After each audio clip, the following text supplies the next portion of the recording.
Assalamualaikum warahmatullahi wabarakatuh. Saya Auliano Valnora Kiki.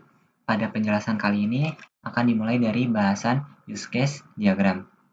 Di dalam use case diagram ini memiliki 3 aktor dan mempunyai masing-masing aktivitas untuk di dalam analisa sistem informasi akademik berbasis web. Aktor pertama merupakan mahasiswa, aktor kedua merupakan admin, aktor ketiga merupakan dosen.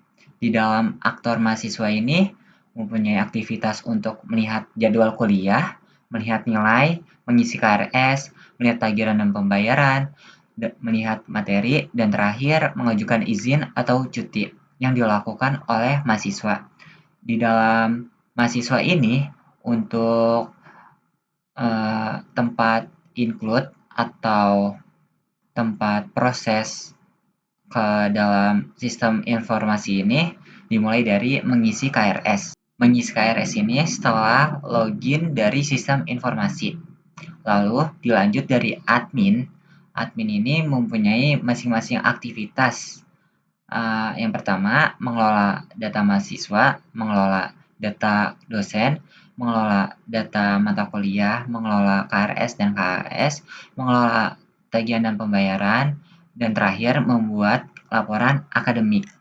Di dalam admin ini dimulai dari mengelola data mahasiswa sudah harus memasuki ke dalam sistem informasi atau setelah memasuki akun admin ke dalam sistem informasi untuk mengelola data mahasiswa. Dan di aktor ketiga merupakan dosen. Dosen ini mempunyai aktivitas untuk mengisi dan mengubah nilai, melihat daftar mahasiswa per kelas, upload materi, melihat jadwal mengajar, dan mengisi presensi mahasiswa. Di dalam sistem informasi ini dimulai dari aktor dosen mengisi dan mengubah nilai sudah memasuki akun terlebih dahulu di dalam sistem informasi akademik berbasis web. Lanjut lagi ke pembahasan berikutnya, yaitu activity diagram. Di dalam activity diagram sistem informasi berbasis web ini mempunyai peran mahasiswa, sistem, admin, dan dosen.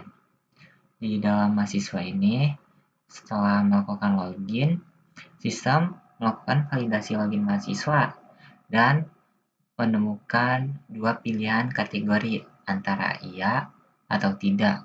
Jika pilihan iya ini, mahasiswa sudah berhasil mengakses beranda mahasiswa. Jika pilihan tidak, yaitu mahasiswa akan memunculkan tampilan error login yang disebabkan oleh sistem atas ketidakcocokan data yang dimasukkan ke dalam formulir login. Jika lanjut ke akses beranda mahasiswa, yaitu akan melakukan aktivitas selanjutnya, termasuk dari isi KRS. Di dalam isi KRS, jika mahasiswa sudah melakukan pengisian KRS dan menyetujui KRS yang telah sesuai diisi, yaitu sistem akan melakukan aktivitas selanjutnya, yaitu simpan KRS. Dan di dalam simpan KRS ini, sistem akan melakukan validasi KRS mahasiswa yang disebabkan oleh peranan sebagai admin. Admin ini jika menyetujui proses validasi dari mahasiswa dan sistem KRS, yaitu masuk lagi ke tahapan berikutnya. KRS tervalidasi. Di mahasiswa ini akan melakukan mengetahui atas jadwal perkuliahan yang telah diambil dari KRS sebelumnya. Dan gak hanya melihat jadwal kuliah, mahasiswa dapat melihat nilai.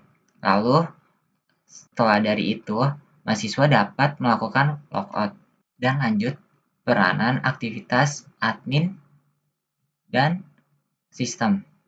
Admin melakukan login dan sistem akan melakukan validasi login mencocokkan data yang tersimpan dari sistem. Jika pilihan iya, admin akan langsung mengakses dashboard admin. Dan jika pilihan tidak, sistem akan memunculkan tampilan error login kepada admin. Dan lanjut ke dalam jika admin sudah sesuai melakukan login dari data admin sendiri, setelah dari akses dashboard admin, admin juga bisa melakukan aktivitas validasi KRS mahasiswa, mengatur jadwal kuliah, dan mengelola data dosen dan mahasiswa. Dan yang terakhir, admin bisa melakukan logout jika sudah tidak ada aktivitas yang dilakukan dari ketiga aktivitas yang sebelumnya.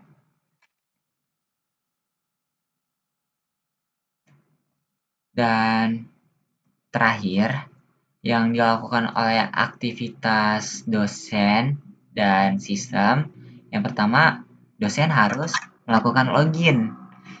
Ya, sama tadi dari pembahasan mahasiswa dan admin, jika formulir login tidak cocok atas penyimpanan dari data sistem dan proses dosen masuk ke dashboard-nya, pasti akan dilakukan validasi oleh sistem. Jika pilihan iya, berarti berhasil masuk ke beranda dosen. Jika pilihan tidak, akan memunculkan tampilan error login kepada dosen dari sistem. Di dalam akses beranda dosen ini, dosen bisa melakukan aktivitas melihat daftar mahasiswa dan melakukan input nilai. Di dalam input nilai, ada aktivitas selanjutnya yang dilakukan oleh dosen dan sistem yang akan menyimpan nilai. Lalu dosen lanjut lagi untuk melakukan aktivitas berikutnya, yaitu upload materi atau tugas. Dan dosen setelah selesai melakukan aktivitasnya, bisa melakukan logout dari sistem informasi akademik berbasis web. Dan yang terakhir pembahasannya adalah flow map. Flow map validasi KRS antara mahasiswa dan sistem. Melakukan login ini memakai simbol yang sudah terkomputerisasi, yaitu proses ini bukan yang di-input manual atau yang berbasis dari formulir pencatatan yang masih manual. Ya, lanjut dari melakukan login ini sudah termasuk komputer. Itu mahasiswa bisa melihat formulir list mata kuliah di dalam sistem.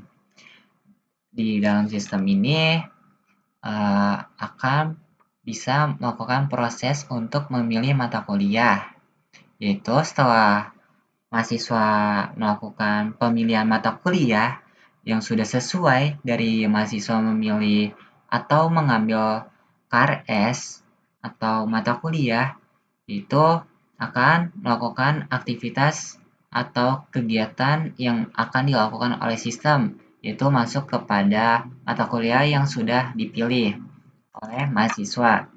Dan mahasiswa akan menyetujui pilihan KRS, dan sistem akan menyimpan KRS. Dan terakhir, KRS yang sudah tersimpan akan selesai aktivitasnya di situ saja. Ya, sekian dari saya. Wassalamualaikum warahmatullahi wabarakatuh. Terima kasih.